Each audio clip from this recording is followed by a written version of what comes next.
श्रील प्रभुपाद जी कह रहे हैं कि अगर कोई बुद्धिमान व्यक्ति होगा तो वो जरूर ये सोचेगा कि कैसे अच्छा ये दुनिया कैसे बनी है, क्या है ये दुनिया।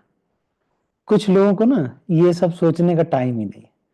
वो बस सुबह उठते हैं, अपना फ्रेश व्रेश होते हैं, नौकरी पे चले जाते हैं, शाम को आते हैं, सब्जी खरीदते हुए आते हैं, शाम में वही भिंडी की सब्जी बन जाती है, खा के सो जाते हैं। अगले दिन सुबह उठते हैं, फिर सुबह करेला बन जाता है और उसको खा के ऑफिस चले जाते हैं, शाम को बैगन लेके आ जाते हैं और शाम को बैगन बन जाता है, उसको खा के सो जाते हैं। अगले दिन फिर सुबह उठते हैं और फिर वो कद्दू खा लेते हैं, कद्दू खा के ऑफिस चले जाते हैं, शाम को आते हैं, फिर से फिर कोई कोई और सब्जी खाते हैं ना, वो खा के लौकी खा के सो जाते। तो इनको इनको कुछ फर्क ही नहीं पड़ता, जाए बाहर में जाए सब कुछ। ऐसे लोगों को कोई फर्क ही नहीं पड़ता। लेकिन इससे अलग सोचना चाहिए। इतने सारे पेड़ पौधे लगे हुए हैं, बारिश हो रही है, कभी ठंड पड़ जाती है, तो स्वाभाविक है कि एक चिंतनशील जो मनुष्य है उसको इसके बारे में सोचना चाहिए। रात्रि में वह आकाश में तारों को देखता है तो स्वाभाविक रूप से वह उनके निवासियों के विषय में कल्पना करता है। ऐसी जिज्ञासा मनुष्य के लिए स्वाभाविक है क्योंकि उसकी चेतना विकसित है। तो चेतना के कितने प्रकार हैं? चेतना के 5 प्रकार होते हैं। ये आप ध्यान से देखिए, मैं व्हाइट बोर्ड पे लिख करके आपको बता रहा हूं। चेतना कितने प्रकार की होती है?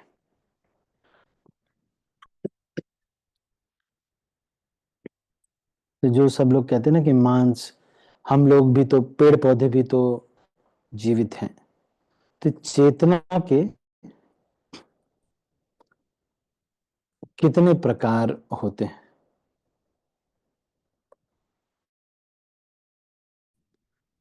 तो चेतना के 5 प्रकार होते हैं। वैसे लेकिन हम्म,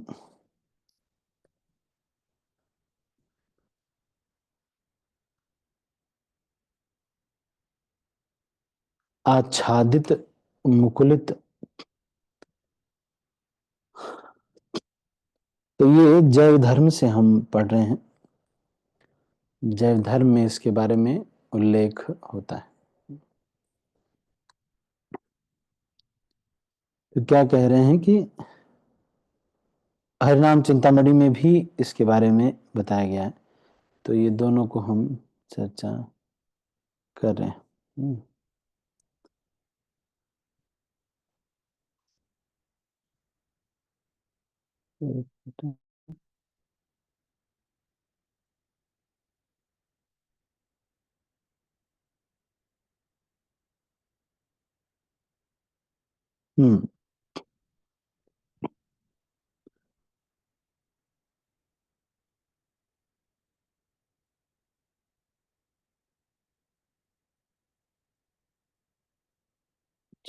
हम्म।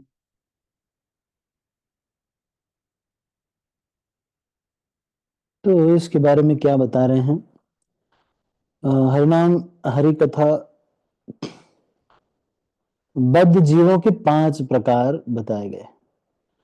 आच्छादित चेतना, संकुचित चेतना, मुकुलित चेतना और विकसित चेतना और पूर्ण विकसित चेतना। तो कितने प्रकार के हो गए? 5 प्रकार के हो गए। तो मैं इसको एक बार आपको लिखता हूँ ना, या आप देखो चैट में आपके मैं लिखता हूँ ताकि आप कॉपी कर सके। मैंने रिकॉर्डिंग ऑन कर दी है ऋतु माता जी, है ना? तो कौन कौन सी चेतना है ये? देखो मैं आपको भेज रहा हूँ ये, अब ध्यान से आप सुनना इसको। मैं there are 5 kinds of consciousness, यहाँ पे चेतना शब्द आया ना, तो उसको हम विस्तार कर रहे हैं। आच्छादित चेतना मतलब ढकी हुई चेतना, संकुचित चेतना मतलब कॉन्ट्रैक्टेड कॉन्शियसनेस, मुकुलित चेतना थोड़ा सा खुल गया है, विकसित चेतना खुल गया है, खुल गया लेकिन पूरा डेवलप नहीं हुआ, पूर्ण विकसित चेतना। तो ये 5 प्रकार की चेतना होती है। मतलब अब जीवों को इन 5 प्रकार के चेतनाओं में विभाजित किया गया। तो कैसे 5 प्रकार? आच्छादित चेतना मतलब कवर्ड, ढकी हुई चेतना मतलब कौन कौन है ये? पेड़ पौधे।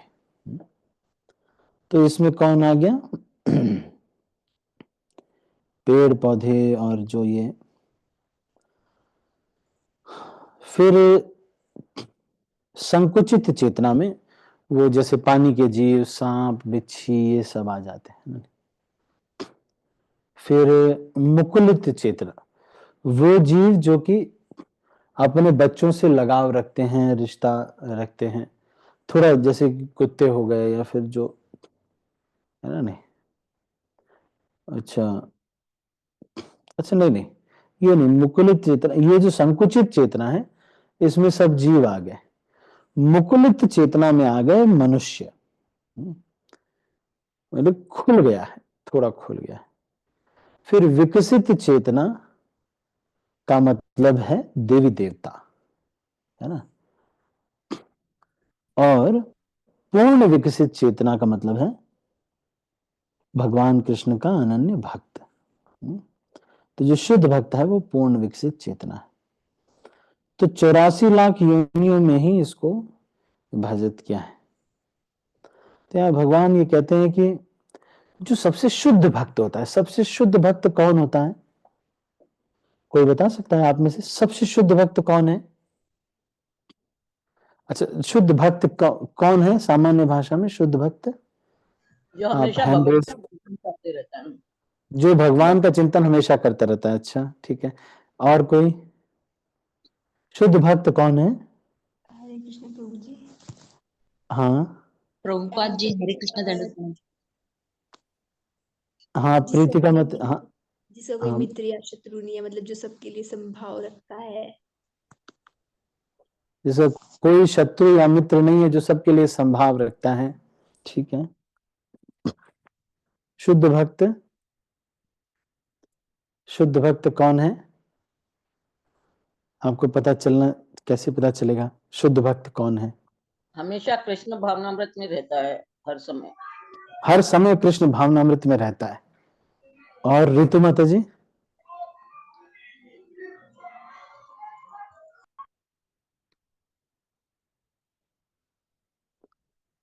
हाँ बोलिए माता जी, आवाज नहीं आ रही आपकी बेटा।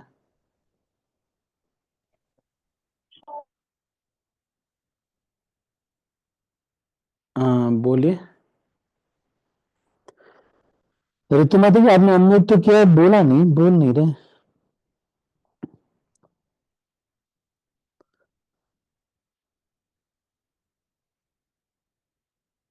चलो ठीक है, नहीं आवाज नहीं आ रही।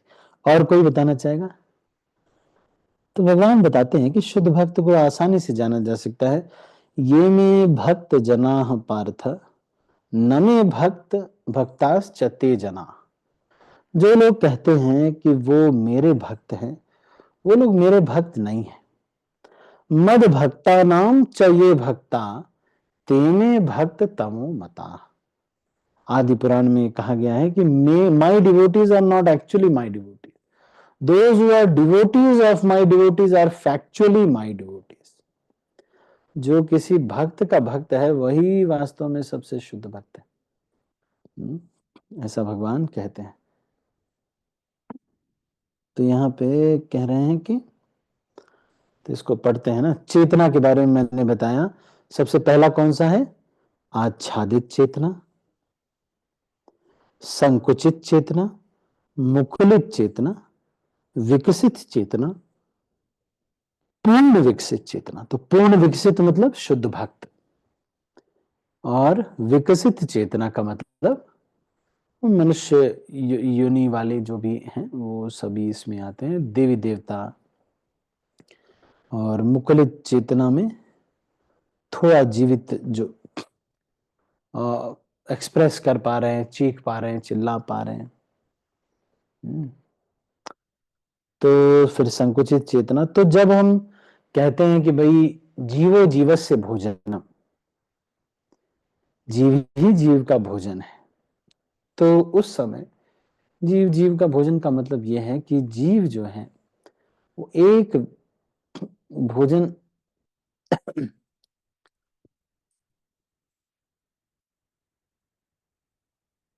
जीव जीव जैसे कई लोग कहते हैं ना कि आप लोग भी तो एक जानवर को मार के खा रहे हैं, और या फिर कई लोग ये भी कहते हैं कि रामायण में रामचंद्र जी ने मांस खाया। तो हम भी लॉजिक देने के लिए बोलते हैं कि आमिष वर्ड आया है। आमिष वर्ड का मतलब होता है, बड़हर नाम का एक फल होता है, उसके अंदर का जो गुदा होता है उसको बोलते हैं। तो फिर कुछ लोग बोलते हैं नहीं, लेकिन जब भरत जी आए थे तो उस समय उन्होंने मांस परोसा था तो खाया था। तो कुछ समय पर मांस खाना अलाउड था। कब कब अलाउड था? एक, जब सेना युद्ध में जाती है तब अलाउड था। जब सेना कहीं यात्रा में है तब अलाउड था। साथ में कोई आखेट में गया है तब मांस खाना क्षत्रियों को अलाउड था। और साथ में मांस खाना तब अलाउड था जब ऋषि महात्मा जब जंगल में रहते थे, वहां अनाज नहीं होता था, तो मांस से अपने पितरों का तर्पण किया करते थे। इस लेकिन कलयुग में ये वर्जित है। कलयुग में वर्जित क्या? 5 चीजें वर्जित हैं कलयुग में। क्या क्या 5 चीजें हैं? अश्वमेधम गवालंबम संन्यासम फलपैतृकम देवरेण सुतोत्पत्तिम कलिम पंच विवर्जयेत। तो 5 चीजें वर्जित है कलयुग में। क्या क्या है? अश्वमेधम गवालंबम, अश्वमेध यज्ञ या गोमेध यज्ञ ये वर्जित है। पुराने समय में ये यज्ञ होते थे, लेकिन ऋषि महात्मा इतने शुद्ध होते थे कि वो जो जीव होता था उस घोड़े को या तो नया जवान घोड़े का शरीर मिल जाता था, या तो मनुष्य का शरीर मिल जाता था, या तो चतुर्भुज विष्णु का भी शरीर मिल सकता था। ऋषि कितने शक्तिशाली हैं यज्ञ करने वाले, इसके आधार पर। तो मैं इस शब्द के ऊपर थोड़ा चर्चा किया कि चेतना, तो सबसे जो कम चेतना वाले जो हैं वो हैं पेड़ पौधे। तो उनको खा करके प्राणवायु ले करके हम अपना निर्वाह कर रहे हैं, वो भी हम भगवान कृष्ण को भोग लगा के खा रहे हैं। तो इस तरह से इसमें कोई पाप नहीं निहित। ठीक है, आगे हम पढ़ते हैं। तो 5 प्रकार की चेतनाओं के बारे में चर्चा हुई। अब देखते हैं, किताब पढ़ते हैं। कौन कौन सा है ये? अश्वमेध यज्ञ और क्या क्या है? हरे कृष्ण प्रभु जी। हाँ हाँ हाँ, कलयुग में अश्वमेध। 5 चीजें वर्जित बताई गई। 2 ही है। हाँ, अश्वमेधम गवालंबम संन्यासम पलपैत, संन्यास लेना कलयुग में वर्जित है। लेकिन कलयुग में आप देखते हैं ऐसे बैठ करके जूम पे लेक्चर दे रहे हैं, बहुत सारे लोग संन्यास ले रहे हैं। इसका मतलब ये है, प्रचार के लिए संन्यास लिया जा सकता है, वैसे संन्यास लेना अलाउड नहीं है कलयुग में, लेकिन प्रचार के लिए यह संन्यास लिया जाता है। अश्वमेधम गवालंबम संन्यासम पल पैतृकम। पल पैतृकम का मतलब पितरों को मांस अर्पित करना, ये कलयुग में अलाउड नहीं। पुराने समय में जब ऋषि महात्मा किसी जंगल में रहते थे तो उसी समय पे श्राद्ध इत्यादि करना होता था, तो फिर मांस का अर्पण करना, क्योंकि अनाज हर बार नहीं मिल पाता था, तो इसलिए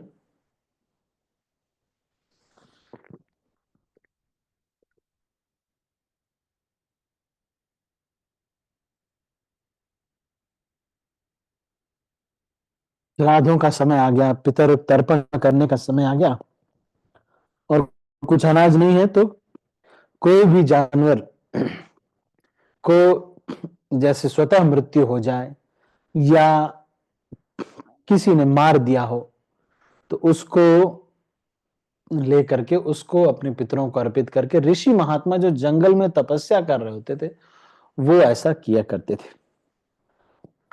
तो एक कहानी आपको सुनाता हूं। ये कहानी है अगस्त्य मुनि की।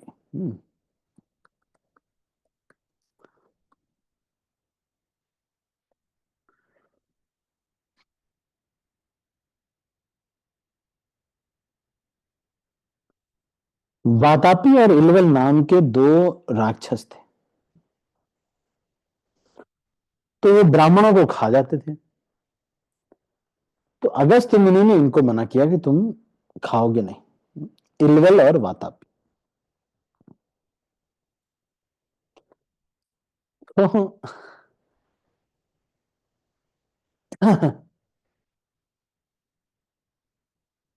युधिष्ठिर महाराज को यह कहानी, लोमश ऋषि एक समय युधिष्ठिर महाराज की सभा में आए थे, तो वो इनको सुना रहे थे। महाभारत में ये प्रसंग आता है कि इलवल और वातापी नाम के दो भाई भाई थे, दोनों राक्षस थे।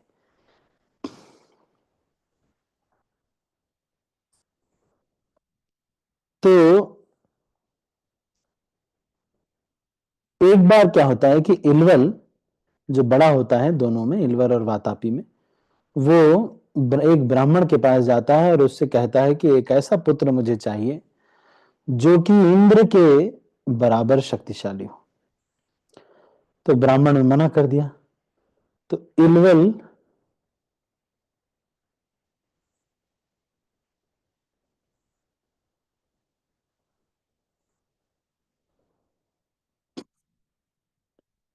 को गुस्सा आ गया कि मैं तो ऐसे, ये क्यों मुझे आशीर्वाद नहीं दे रहा है। तो इलवल ने वातापी को एक बकरी बना करके उसका मांस पकाया, मांस को मतलब जला करके पका करके, और उसके बाद कह दिया कि हमको श्राद्ध करने के लिए आप आइए भोज के लिए, और उसमें इसको ये खिला दिया। जब ब्राह्मण ने उसको खा लिया तो इलवल ने कहा कि वातापी बाहर आ जा। तो ये वातापी जो था उसको ये शक्ति प्राप्त थी कि वो उसके पेट में से बाहर आके फिर से जुड़ जाता था। तो पेट में से पेट फाड़ के जब बाहर आया तो ब्राह्मण मर गया। तो इस तरह से बहुत बार उन्होंने किया।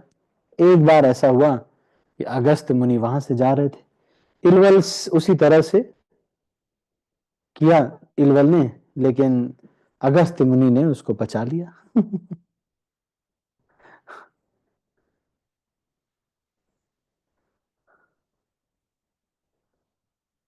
तो फिर अगस्त मुनि से उन्होंने कहा कि अच्छा ठीक है, आपको क्या दूं मैं? तो उन्होंने कहा कि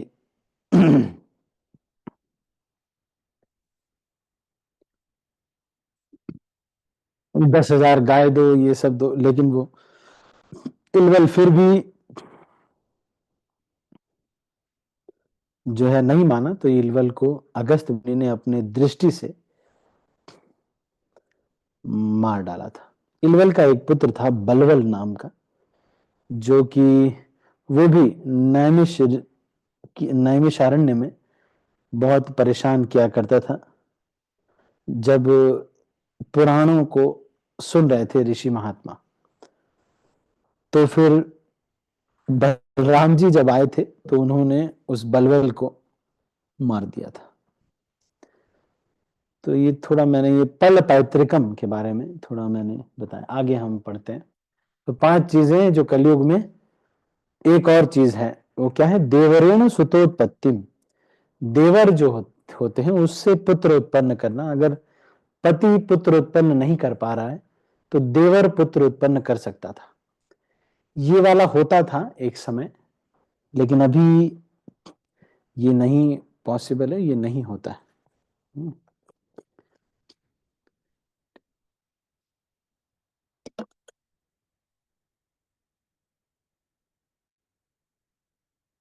तो ये अभी के सिनेरियो में इसको अलाउड नहीं किया गया। तो चेतना विकसित है जो पशुओं की तुलना में उच्च। श्रीमद् भागवतम के रचयिता ऐसी जिज्ञासाओं का सीधा उत्तर देते हैं। वे कहते हैं कि भगवान श्री कृष्ण समस्त सृष्टियों के उद्गम है। वे न केवल ब्रह्मांड के सृष्टा हैं, वरन उनके संहारकर्ता भी हैं।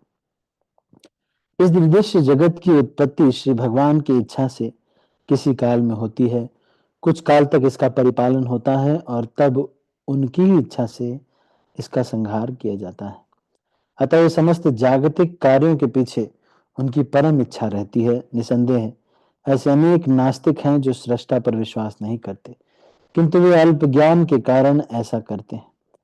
उदाहरणार्थ आधुनिक विज्ञानी ने अंतरिक्ष उपग्रह बनाए हैं, जिन्हें किसी न किसी युक्ति से बाह्य आकाश में प्रक्षेपित किया जाता है और दूर बैठे विज्ञानी के निर्देश से ये कुछ काल तक आकाश में उड़ते रहते हैं। इसी प्रकार असंख्य तारों तथा ग्रहों से युक्त समस्त ब्रह्मांड श्री भगवान की बुद्धि द्वारा नियंत्रित होते हैं। वैदिक साहित्य में यह कहा गया है कि परम सत्य पूर्ण पुरुषोत्तम भगवान समस्त पुरुषों में प्रधान है। ओह, हमारा समय अभी हो गया, आज थोड़ा समय लेट आया तो मुझे ध्यान नहीं था। मैं 7:30 8:30 का वेट करता, हमारी क्लास 8:15 की होती है एक्चुअली। वैदिक साहित्य में यह कहा गया है कि परम सत्य पूर्ण पुरुषोत्तम भगवान समस्त पुरुषों में प्रधान है। प्रथम जीव ब्रह्मा से लेकर एक छोटी सी छोटी चींटी तक सभी के सभी जीव ही हैं। ब्रह्मा से श्रेष्ठ भी अपनी अपनी निजी क्षमताओं वाले अन्य व्यक्तित्व हैं और श्री भगवान भी ऐसे ही एक व्यक्तित्व हैं। जिस प्रकार अन्य जीव व्यक्ति हैं उसी प्रकार भगवान भी एक व्यक्ति हैं, किंतु परमेश्वर या परम पुरुष में उत्कृष्टतम बुद्धि होती है और उनमें विभिन्न प्रकार की श्रेष्ठतम अचिंत्य शक्तियां होती हैं। यदि मनुष्य का मस्तिष्क अंतरिक्ष उपग्रह बना सकता है, तब तो कोई भी बहुत आसानी से कल्पना कर सकता है कि मनुष्य से उच्चतर कोटि का मस्तिष्क ऐसी आश्चर्यजनक वस्तुएं बना सकता है जो कहीं अधिक श्रेष्ठ हो। विचारवान व्यक्ति इस तर्क को आसानी से स्वीकार कर लेगा, किंतु कुछ ऐसे कट्टर नास्तिक होते हैं जो इससे कहीं सहमत नहीं होंगे। श्रील व्यासदेव परम बुद्धिमान को परमेश्वर रूप में पूर्ण रूप से स्वीकार करते हैं और इस परम बुद्धिमान को पूर्ण भगवान के रूप में संबोधित करते हुए नमस्कार करते हैं। यह परमेश्वर श्री कृष्ण ही हैं, जैसा कि श्री व्यासदेव ने श्रीमद् भगवद गीता में तथा अपने अन्य शास्त्रों में विशेष रूप से श्रीमद् भागवत में स्वीकार किया है। श्रीमद् भगवद गीता में श्री भगवान कहते हैं कि उनसे बढ़कर कोई परतत्व या अंतिम लक्ष्य नहीं है। इसलिए श्री व्यासदेव तुरंत उन पर परतत्व भगवान श्री कृष्ण की पूजा करते हैं, जिनकी दिव्य लीलाओं का वर्णन 10वें स्कंद में हुआ है। निष्ठाहीन व्यक्ति सीधे 10वें स्कंद में और विशेषकर उन 5 अध्यायों में पहुंच जाते हैं जिनमें श्री भगवान की रासलीला का वर्णन है। श्रीमद् भागवतम का यह अंश इस महान ग्रंथ का गुह्यतम अंश है। जब तक व्यक्ति को श्री भगवान का दिव्य ज्ञान गहराई से समझ में न आ जाए, तब तक वह श्री भगवान की पूजनीय दिव्य लीलाओं का, जिन्हें रास नृत्य कहा जाता है, तथा गोपियों के साथ उनके प्रेम व्यवहार का निश्चित रूप से अनुचित अर्थ ही निकालेगा। यह विषय अत्यंत आध्यात्मिक है। केवल ऐसे मुक्त पुरुष जिन्होंने क्रमशः परमहंस अवस्था प्राप्त कर ली है, इस रास नृत्य का दिव्य आस्वादन कर सकते हैं। अतः श्री व्यासदेव पाठक को अवसर प्रदान करते हैं कि श्री भगवान की लीलाओं के सार का आस्वादन करने के पूर्व वे धीरे धीरे आत्म साक्षात्कार का विकास करें। इसलिए वे जानबूझकर गायत्री मंत्र धीमहि का आह्वान करते हैं। यह गायत्री मंत्र आध्यात्मिक रूप से उन्नत व्यक्तियों के लिए है। जब कोई गायत्री मंत्र का उच्चारण करने में सफल हो जाता है, तब वह श्री भगवान की दिव्य स्थिति में प्रवेश पा सकता है। अतः गायत्री मंत्र के सफल जप के लिए मनुष्य में ब्राह्मण जैसे गुणों का समावेश होना चाहिए या फिर उसे पूर्ण रूप से सतोगुणी होना चाहिए। तभी वह ठीक से गायत्री मंत्र जप कर सकता है, श्री भगवान के नाम, यश, गुणों आदि की दिव्य अनुभूति प्राप्त कर सकता है। तो अभी इसको यहीं पर क्लोज कर रहे हैं हम, और कल से ऐसा प्रयास करेंगे कि ये तात्पर्य का समरी में आपको, पहले मैंने पढ़ा है तो इसका मैं आपको समरी बताते हुए श्लोकों को चर्चा करेंगे। पूरा सामने नहीं पढ़ेंगे क्योंकि आप भी पहले पढ़े हैं, तो मैं, क्योंकि फिर आचार्यों की टीका को भी पढ़ना है, तो इसलिए पहले से मैं जो पढ़ा है उसी नोट से आपको पढ़ा दूंगा। तो आज की चर्चा में से यदि आपको कुछ पॉइंट्स जो आपको लगे या आपने नोट किए तो आप उसको कह सकते हैं। एनी पॉइंट्स जो आपको अच्छा लगा या फिर कोई आप कहना चाहते हैं तो आप कह सकते हैं।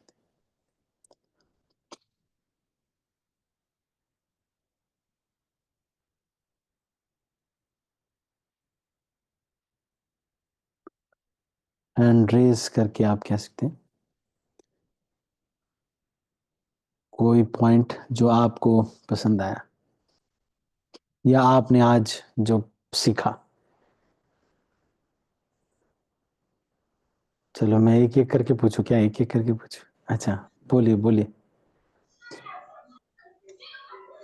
हाँ बोलिए बोलिए माता जी। कौन बोल हरे रहे हैं? कृष्णा प्रभु जी। हाँ सुनीता माता जी।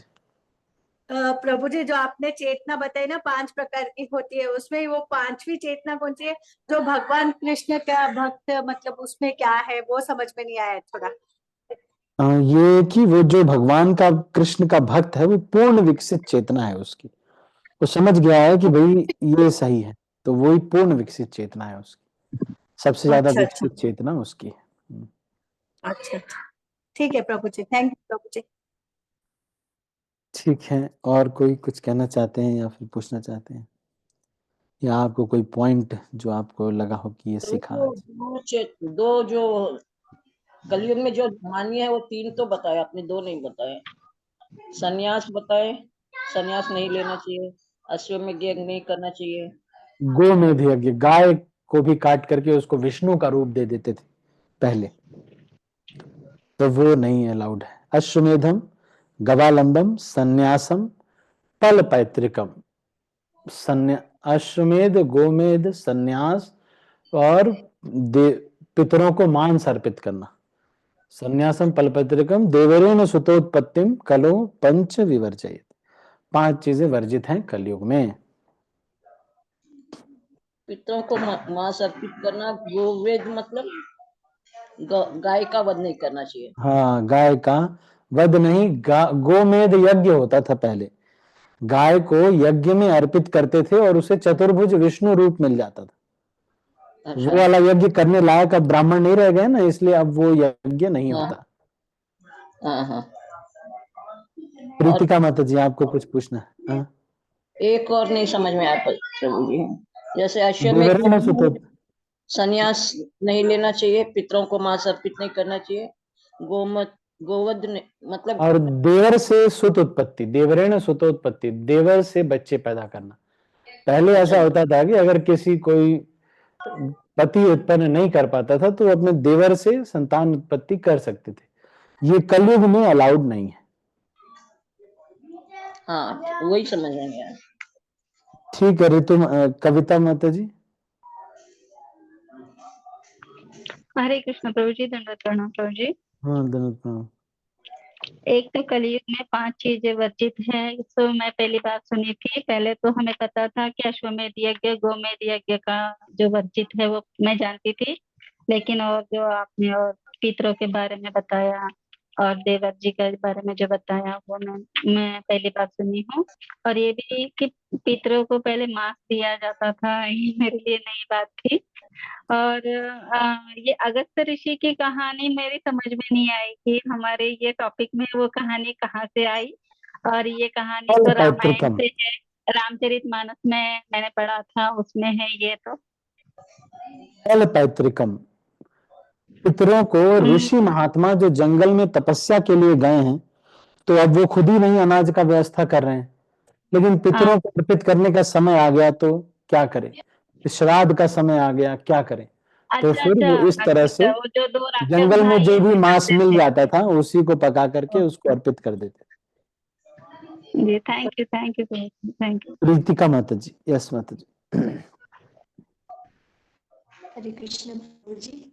प्रभु हाँ जी, जी। आपने बताया जैसे कि जो मतलब कृष्ण भक्त होता है उसकी पूर्ण विकसित चेतना होती है।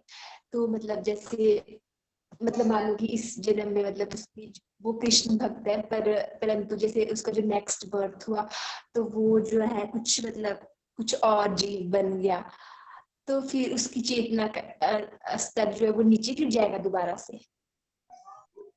जो कृष्ण भक्त होगा ना उसका चेतना नीचे नहीं गिरता, वो फिर और आगे ही बढ़ता है।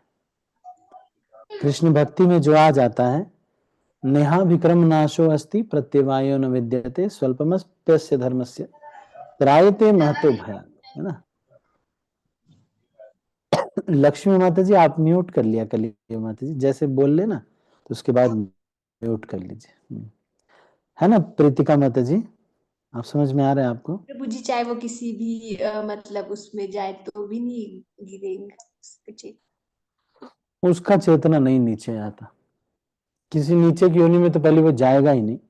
जैसे आप लोग सब लोग हैं या हम जो भी एक बार भी हरे कृष्ण सुन लिया गया या प्रसाद का एक दाना भी खा लिया, कोई भी एक चीज भक्ति उन्मुख सुकृति देने वाली अगर उसको मिल गई तो मनुष्य शरीर ही मिलेगा। ठीक है, हरे कृष्ण प्रभु जी। हरे कृष्णा। ठीक है, तो और कोई कुछ कहना चाहते हैं? एनी अदर क्वेश्चंस और कमेंट्स या कोई कुछ कहना चाहते हैं या किसी और को कोई पॉइंट ठीक लगा? हरे कृष्ण प्रभु जी। हाँ हाँ जी जैसे आपने बताया था कि भगवान कहते हैं, शुद्ध भक्त के बारे में बताया था आपने, कौन है शुद्ध भक्त।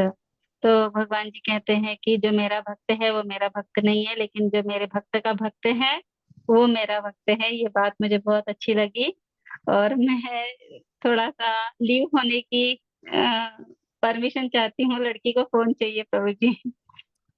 हाँ ठीक है, हम इसको क्लोज भी कर रहे हैं अभी, है ना? हाँ जी, थैंक यू प्रभु जी।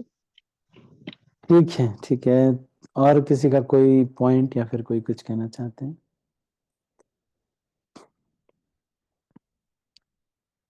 एक पॉइंट वो आप कोई याद नहीं कर पा रहा है, वो ये कि ये दुनिया में तारे वगैरह देख करके छत पे सब देख करके एक बार को लगना चाहिए कि सृष्टि किसने बनाई है। देखो हमारे ठाकुर जी कितने महान होंगे, नहीं?